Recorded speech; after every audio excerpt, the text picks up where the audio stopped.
Welcome into the Keep Prowling podcast. I'm your host, DJ Beal for Bay Hackle Sports, and I'll tell you what, it's a big night. The city is buzzing. The city is buzzing. The city of Charlotte, right? It's buzzing. It is buzzing out here tonight, and there's a lot of excitement going on with this number one pick situation. To fill you in, right? In case you missed it, right? In case you somehow have not been paying attention and you missed it. The Panthers traded for the number one overall pick back in March, right? They traded for the number one overall pick, and now they have a chance. Because at that time, sitting at pick number 9, not considering what other people was going to do, you never know what they were going to do. You never know.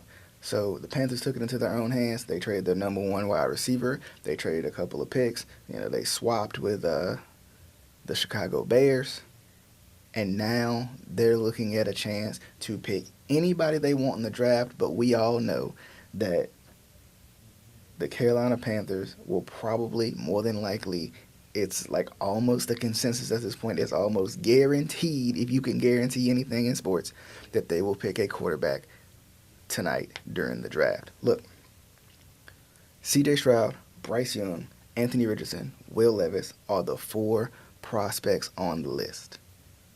They all got strengths, they all got weaknesses, and a lot of people think that Bryce Young is the guy that the Panthers are going to select, is the best guy for the job, the best guy to lead this team into the future.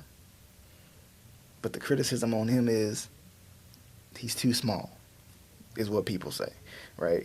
Being from the Shore Club myself, you know what? I don't think that's a thing. I don't think you can say this man is too small. He has balled out everywhere he's went, and he has shown you time and time again that he is a special player. He can move, right? He can move. He can make all the throws. Escapability, unlike anybody else. That's Bryce Young. That's a win. That's a win right there if you get Bryce Young.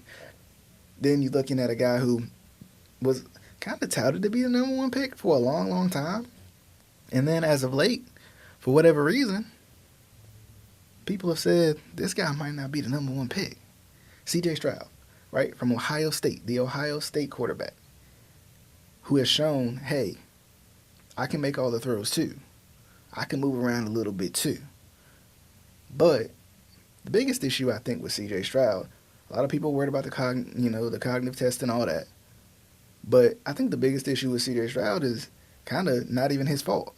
He played with some of the best talent that you can see in the NCAA when it comes to wide receiver talent. Jackson Smith-Njigba, Marvin Harrison Jr., Chris Olave from last year, right? All guys who Jackson Smith-Njigba, say that 3 times fast, that's the guy who's going to be one of the top wide receivers selected this year. Chris Olave, we all know what he's already done and what he's gonna do for the New Orleans Saints. And then Marvin Harrison Jr. might be possibly the top running back in the draft coming up next season. So this guy has played with some of the best talent that you can play with in an offense that is catered to making sure that you're successful passing the football.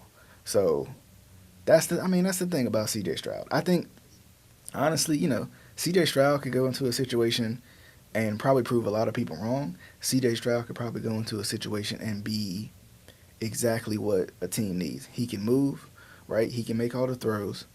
And even if the Panthers were not to get him, I think he's going to still make an impact. I think he's still a special guy. He's a special prospect in this draft. Anthony Richardson. We've heard. If you haven't, I don't know where you've been. But we've heard of Anthony Richardson. This guy just had a special, only 1 year. That's it.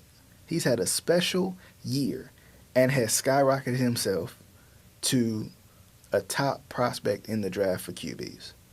And the reason that that's a big deal is that's what people are concerned about. Has he done it for long enough? Right? I've heard a lot of people say this. I've heard a lot of people say, hey, when you got a chance to be a top 5 prospect or the number 1 pick, don't go back for your senior year, right? Don't go back for that next year. because if your stock is this high, your stock can only come down. So Anthony Richardson is taking advantage of that, right? His stock is sky high after the season he had last year, right? It's sky high. I think a lot of people feel like he's a little inconsistent.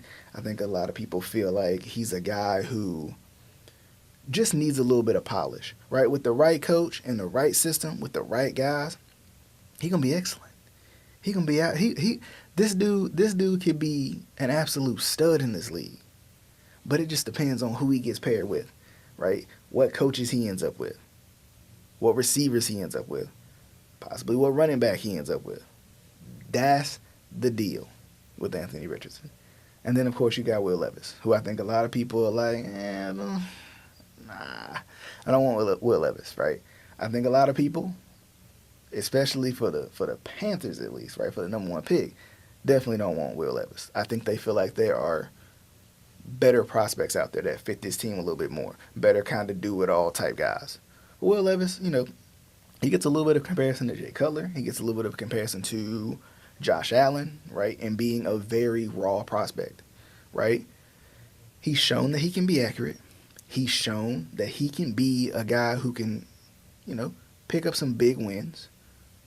He can make every throw. He's got probably the biggest arm in the draft. But he's also a guy who people feel like he, behind the line of scrimmage, that's where he throws the ball most of the time. He's throwing a lot of screens. He's throwing a lot of short stuff, right? He's letting his receivers do. Hey, I'm going to give it to you. You do the work. But I think the thing is with Will Levis, I think, once again, kind of like Anthony Richardson, they're kind of more of those raw prospects. They're guys who you got to put in the best situation to be successful. But on certain teams, I think they'll be great. But I think, too, like, when you think about the work that the Panthers have done, because I'm going to be honest with y'all, I felt like the Panthers gave up too much. I really did. To get the first round pick, not even the first round pick, the first overall pick, I was like, man, the Panthers gave up too much. All right, DJ Moore, you setting yourself back. All right, DJ Moore picks, like first round picks for next year. Oh my goodness. But they got a chance at a guy who can change literally everything for them. Literally everything. They picked the right guy. They picked the right guy tonight, and the Panthers are ahead of schedule because of the work they did in the offseason. You bring in Adam Thielen. You bring in DJ Chark, right? You bring in Hayden Hurst. You bring in Miles Sanders. You put the right guy with him, and honestly, any of these four guys with that type of talent that the GM that he has come out here and put the work in and made sure that this team has talent everywhere but at the essential spot at quarterback, oh, that's dangerous, right? It's dangerous because any of these guys can come in and be great in that, right? I think, I kind of agree with everybody. Bryce Young, right? Bryce Young, he's just special. He can move, right? He can move. His ability outside of the pocket is ridiculous. I know a lot of people are worried about durability and all that, but, I mean, if you protect him, he ain't going to really get hurt.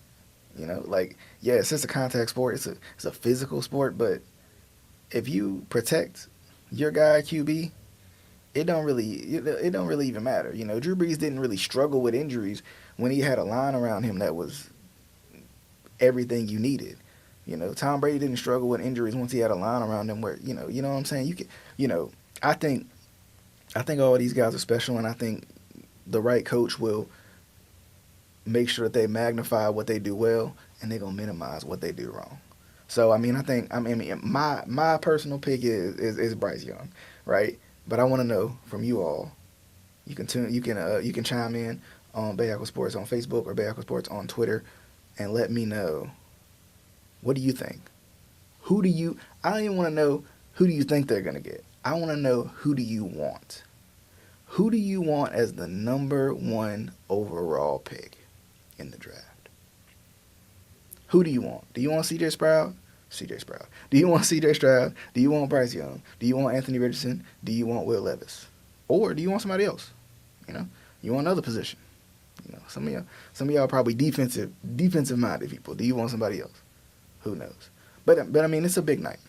It is a big night For the Carolina Panthers, it is a big night for a bunch of prospects. And, I don't think we've seen a night this big since 2011 when Cam Newton was the number one overall pick. And he came to Carolina. And he changed the way people even looked at this team. He changed the way people talked about this team, right? After the night, the Panthers become a trending topic. The Panthers become a team that can be dangerous next year because think about it. Let's think about this because I think a lot of people forget because I think a lot of people want to write off the Panthers and say, well, they're going to rebuild for a year. But, we don't know what the Bucs are doing.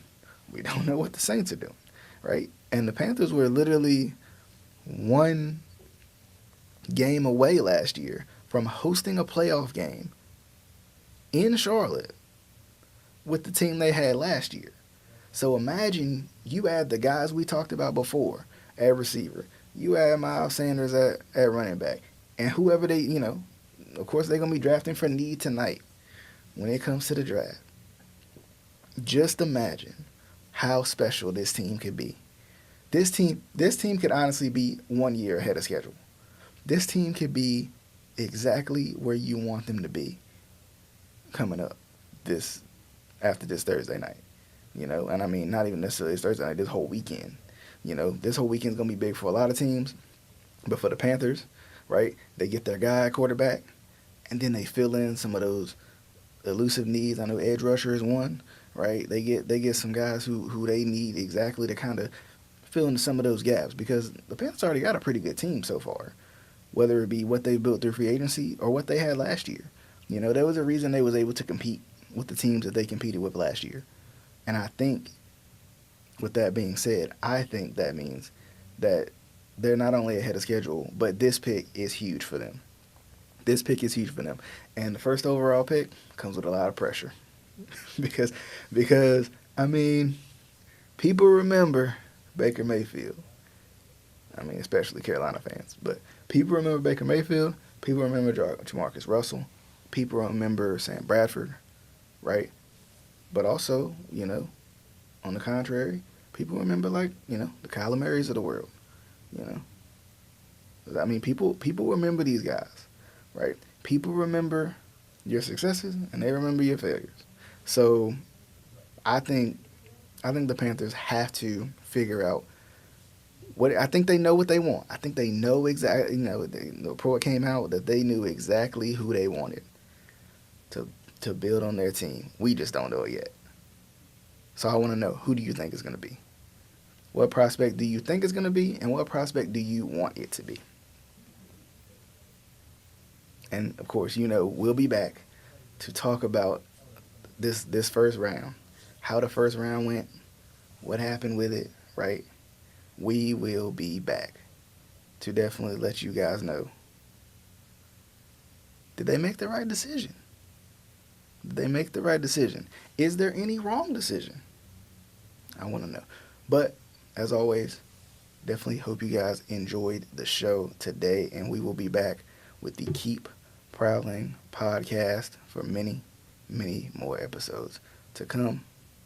We'll see you guys on the next one. Until